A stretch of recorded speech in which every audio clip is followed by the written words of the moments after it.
السلام علیکم ورحمۃ اللہ وبرکاتہ۔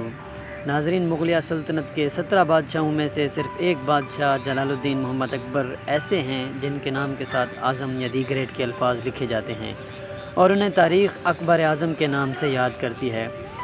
مگر دلچسپ بات یہ ہے کہ جلال الدین محمد اکبر کی پیدائش نہ صرف انتہائی قسم پرسی کے عالم میں ہوئی بلکہ ان کی تخت نشینی بھی دارالحکومت سے بہت دور ہوئی۔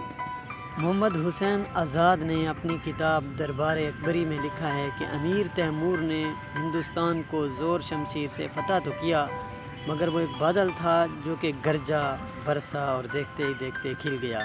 بابر اس کی چوتھی پشت میں ہوتا تھا۔ 125 برس کے بعد آیا۔ اس نے سلطنت کی داغ بیل ڈالی ہی تھی کہ اسی رستے ملک کے عدم کو روانہ ہوا۔ بابر کا بیٹا ہمایوں جن دنوں شیر شاہ کے ہاتھوں پریشان تھا، اس نے اپنے بھائی مرزا ہندال کے استاد کے خاندان کی بیٹی حمیدہ بیگم سے عقد کر لیا۔ ہمایوں جگہ جگہ پریشان حال گھوم رہا تھا کہ سن 1542 میں موجودہ سندھ میں عمر کوٹ کے مقام پر حمیدہ بیگم کے بدن سے ایک بیٹا پیدا ہوا جس کا نام جلال الدین اکبر رکھا گیا۔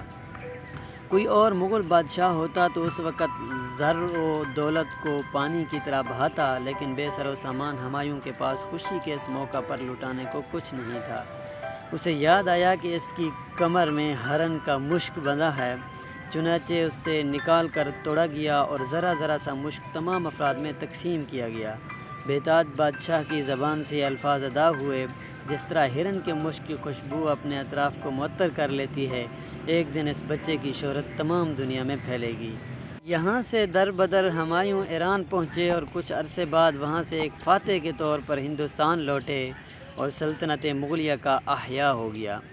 مگر ابھی ہمایوں کو دوبارہ اقتدار سنبھالنے 6 مہینے بھی نہیں ہوئے تھے کہ 24 جنوری 1556 کو ان کی وفات ہو گئی۔ ناظرین، یہی تھی آج کی ویڈیو۔ اگر ویڈیو اچھی لگی ہو تو اس کے بارے میں ایک کومنٹ ضرور دیجیے گا اور چینل کو سبسکرائب کرنا بھی نہ بھولیے گا اور بیل آئکن کو ضرور پریس کریں تاکہ ہماری نئی آنے والی اپڈیٹ آپ تک بآسانی پہنچتی رہے۔ والسلام۔